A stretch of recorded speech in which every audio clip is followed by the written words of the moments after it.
changes. Welcome to भाई की बढ़ाई सब्सक्राइबर, और जिन्होंने नहीं किया वो कर दो। यारो आज हम बात करने वाले हैं एग्रीकल्चर की। इंडिया के आधे से ज्यादा लोग खेती बाड़ी करते हैं। वैसे एग्रीकल्चर की डेफिनेशन है, it is a primary activity which produces the food we eat and raw material for industries. तो लोग पुराने जमाने में जैसे खेती करते थे उसे हम प्रिमिटिव सबसिस्टेंस फार्मिंग कहते हैं। इसमें खेती छोटे से एरिया में की जाती है और कोई भी मशीन वगैरह यूज नहीं की जाती है। ये नेचुरल चीजों पर डिपेंड करती है, यानी मॉनसून पर, क्योंकि इधर अलग से इरिगेशन नहीं किया जाता और ना ही कोई फर्टिलाइजर वगैरह यूज किया जाता है। एक और पुराना तरीका है स्लैश एंड बर्न एग्रीकल्चर। इसमें क्या होता है कि पहले एक एरिया को क्लियर किया जाता है जहां फार्मिंग करनी होती है, और वो क्लियर किया जाता है आग जला के। तो आग जलाने के बाद जो राख बचती है वो लैंड को और भी ज्यादा फर्टाइल कर देती है। फिर उस लैंड पर खेती की जाती है जब तक वो लैंड अपनी फर्टिलिटी लूज नहीं कर देता। जब लैंड की फर्टिलिटी कम हो जाती है तब वो लोग दूसरी जगह चले जाते हैं फार्मिंग करने के लिए। ये पूरे वर्ल्ड में प्रैक्टिस की जाती है। नॉर्थ ईस्ट इंडिया में इसे झूमिंग, वहीं अंडमान एंड निकोबार आइलैंड्स पर इसे दीपा के नाम से जाना जाता है। नेक्स्ट आती है इंटेंसिव सबसिस्टेंस फार्मिंग। ये भी नॉर्मल फार्मिंग टाइप है, बस इसमें अच्छे से फर्टिलाइजर्स वगैरह यूज किए जाते हैं। इरिगेशन भी अच्छे से किया जाता है ताकि ज्यादा आउटपुट निकले। फाइनली लास्ट में आता है कमर्शियल फार्मिंग। ये इसलिए की जाती है ताकि ज्यादा से ज्यादा पैसे कमाए जा सके। इसमें लेटेस्ट टेक्नोलॉजी का यूज किया जाता है, जैसे HYV सीड्स, पेस्टिसाइड्स, ट्रैक्टर वगैरह वगैरह। और प्लांटेशन भी एक टाइप की कमर्शियल फार्मिंग होती है जिसमें बस एक ही क्रॉप उगाई जाती है, जैसे असम में टी प्लांटेशन की जाती है। तो अभी तो हमने देखा टाइप्स ऑफ फार्मिंग। अब फार्मिंग के सीजन्स भी होते हैं। ऐसा नहीं है कि जब मन किया तभी खेती शुरू कर दी। मोस्टली तो 2 सीजन होते हैं, राबी और खारिफ। राबी में बीज अक्टूबर से दिसंबर के बीच बोए जाते हैं और फसल की कटाई अप्रैल से जून के बीच तक हो जाती है। राबी सीजन में मेनली व्हीट, बार्ले, पीज, ग्राम और मस्टर्ड जैसी चीजें उगाई जाती हैं। खारिफ सीजन मॉनसून सीजन के साथ ही शुरू हो जाता है, यानी जैसे ही बारिश हुई तभी किसान लोग बीज बोना शुरू कर देते हैं और फिर फसल सितंबर से अक्टूबर तक तैयार हो जाती है और उसकी कटाई कर दी जाती है। खारिफ सीजन की मेन क्रॉप्स हैं पैडी, मेज, जवार, बाजरा, उड़द, मूंग, अरहर, सोयाबीन, जूट एटसेट्रा। तो राबी और खारिफ सीजन के बीच थोड़ा सा टाइम होता है, यानी जब तुम लोगों की समर वेकेशन टाइप होती है तब। तो इस सीजन को जैद कहते हैं और इसमें mainly cucumber, watermelon, muskmelon, vegetables वगैरह उगाए जाते हैं। और कुछ क्रॉप्स ऐसी भी होती हैं जो पूरा पूरा साल लेती है उगने में, जैसे शुगर केन, अमन, बोरो एटसेट्रा। यारो फसल भी बहुत सारी टाइप की होती है, जैसे गेहूं, चावल, बाजरा, दाल, गन्ने, चाय वगैरह वगैरह। तो अब हम इन्हीं सारी फसलों की बातें करेंगे। तो सबसे पहले टॉप पे आती है राइस। सबसे ज्यादा लोग इंडिया में चावल ही खाना पसंद करते हैं और इसी वजह से चावल बहुत ज्यादा अमाउंट में उगाया जाता है। इंडिया वर्ल्ड का 2nd लार्जेस्ट प्रोड्यूसर है राइस का। मेनली वेस्ट बंगाल, बिहार, छत्तीसगढ़, उड़ीसा, झारखंड, उत्तर प्रदेश, तमिलनाडु, असम, केरला में सबसे ज्यादा राइस प्रोड्यूस किया जाता है। इसे उगाने के लिए टेम्परेचर 25 डिग्री से ऊपर चाहिए होता है और बारिश भी 100 सेंटीमीटर से ऊपर होनी चाहिए, यानी high rainfall and high temperature. और ये एक खारिफ क्रॉप है।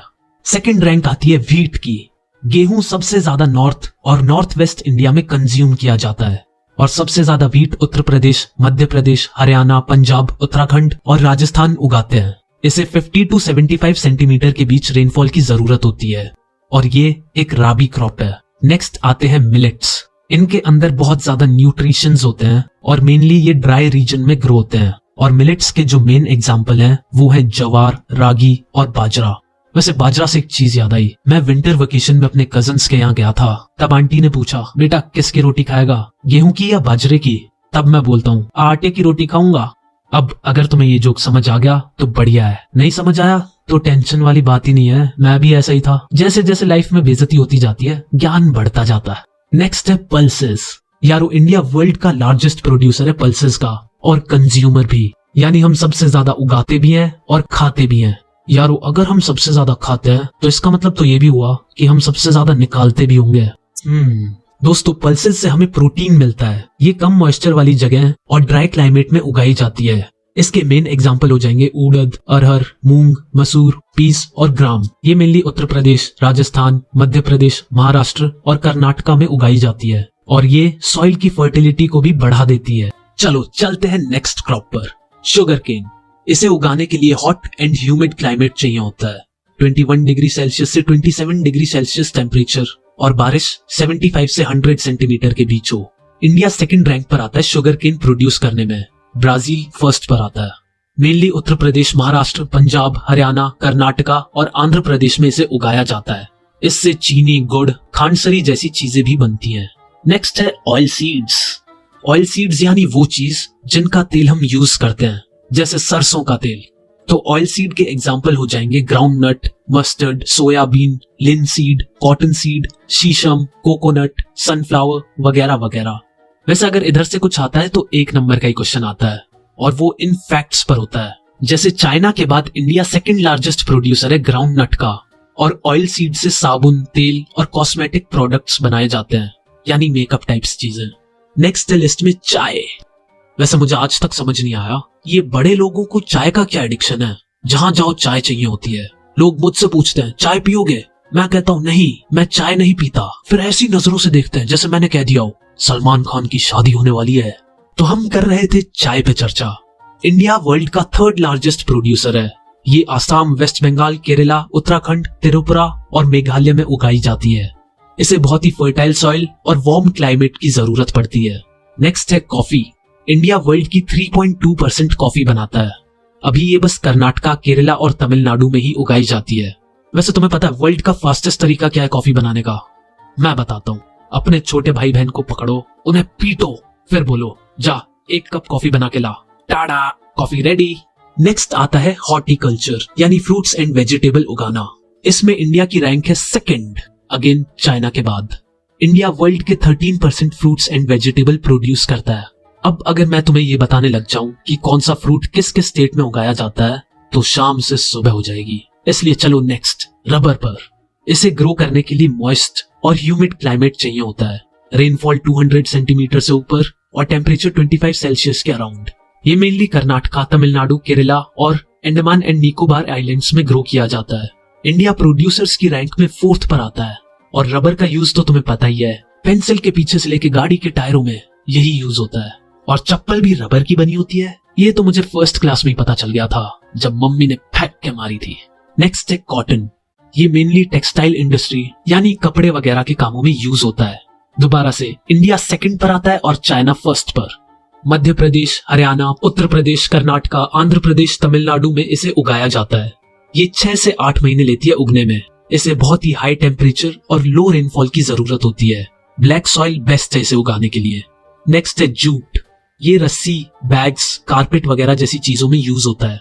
इसे फर्टाइल सॉइल और हाई टेम्परेचर चाहिए होता है, जो इसे मिलता है वेस्ट बंगाल, उड़ीसा, बिहार, असम और मेघालय में। नेक्स्ट है सिल्क। ये उगाया नहीं जाता, एक सिल्क वॉर्म होता है, वो सिल्क प्रोड्यूस करता है और इस प्रोसेस को हम सेरीकल्चर कहते हैं। इस बार हम देखेंगे कैसे टेक्नोलॉजी और सरकार की पॉलिसीज ने इंडिया के एग्रीकल्चर को चेंज कर दिया। पॉइंट 1, इंडिपेंडेंस के बाद इंडिया में लैंड रिफॉर्म लाया गया, यानी जमीन को इक्वली डिस्ट्रीब्यूट किया गया। पहले किसी के पास ज्यादा जमीन थी और किसी के पास कम, तो गवर्नमेंट ने सबको इक्वल जमीन देने का सोचा, लेकिन इसे बिल्कुल भी ढंग से इंप्लीमेंट नहीं किया गया। सेकंड, फिर 1960s और 70s में टेक्नोलॉजी की वजह से इंडिया में ग्रीन रेवोल्यूशन आया, लेकिन इसका सबसे ज्यादा फायदा भी बस कुछ ही स्टेट्स को मिला। थर्ड, इसके बाद ग्रामीण बैंक्स खोले गए जो फार्मर्स को सस्ते ब्याज दरों पर लोन देते थे और उनकी फसलों का इंश्योरेंस भी होने लग गया। फोर्थ, गवर्नमेंट ने रेडियो और टीवी पर वेदर और एग्रीकल्चर से रिलेटेड न्यूज डालनी शुरू कर दी ताकि किसान और अच्छे से प्लान करके फसल उगा पाए। फिफ्थ, गवर्नमेंट ने मिनिमम सपोर्ट प्राइस यानी MSP इंट्रोड्यूस किया, जिससे किसानों को अपनी फसल का सही दाम मिला। सिक्स्थ, गवर्नमेंट ने Indian council of agricultural research establish की ताकि एग्रीकल्चर की फील्ड में और भी ज्यादा रिसर्च हो और किसान उसका फायदा उठा सके। यही नहीं, agricultural universities, veterinary services, animal breeding centres भी खोले गए। सेवेंथ, किसान क्रेडिट कार्ड योजना और पर्सनल एक्सीडेंट इंश्योरेंस स्कीम को भी लाया गया। तो टोटल हुए 7 पॉइंट्स और तुम्हें याद करने हैं कोई भी 5 पॉइंट्स। इन पॉलिसीज की वजह से किसानों को बहुत फायदा हुआ, लेकिन फिर भी लोग धीरे धीरे खेती छोड़ रहे हैं और एग्रीकल्चर का GDP में भी हिस्सा कम होता जा रहा है। पहले इंडिया की इकोनॉमी मॉनसून पर डिपेंड करती थी, क्योंकि अगर अच्छे से बारिश नहीं हुई तो खेती अच्छे से नहीं हो पाएगी और लोगों को पैसा नहीं मिलेगा और पूरे देश पर उसका असर पड़ता था। लेकिन आजकल मॉनसून अगर अच्छा ना भी हो तो भी इंडिया को ज्यादा फर्क नहीं पड़ता, क्योंकि अब इंडिया की इकोनॉमी एग्रीकल्चर पर पहले के मुकाबले बहुत कम डिपेंड करती है।